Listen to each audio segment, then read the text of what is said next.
A new warning tonight that rising waters could threaten Maryland's coastline in just a few decades. A new report just out today says it could be worse than people first imagined. WJZ is live along Canton waterfront in southeast Baltimore. Ava-Joye Burnett has the shocking new sea level projections. Ava-Joye?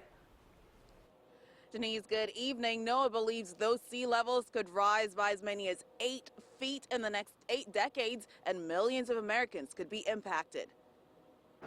A new report from NOAA is ringing the alarm about rising sea levels. It focused on coastlines around the U.S., but the Northeast has a high risk. Prominently displayed on the front page was Ocean City, Maryland. At best, levels could rise by a foot, but the worst case scenario means levels could creep upwards of 8 feet by the year 2100.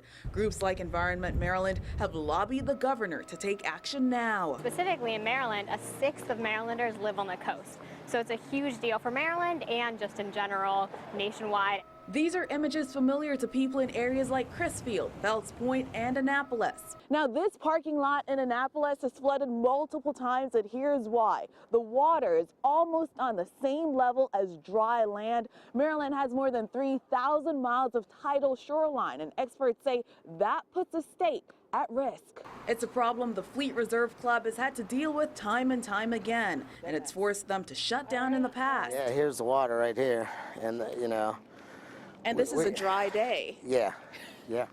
NOAA's new report is even worse than what was predicted just 5 years ago, a problem some advocates blame on global warming. And how do we know that this isn't a normal process with the planet and it won't reset itself maybe in a century or two? We do look into the research, and right now we're seeing that this isn't just, a temporary thing. This is something that could have huge ramifications down the road.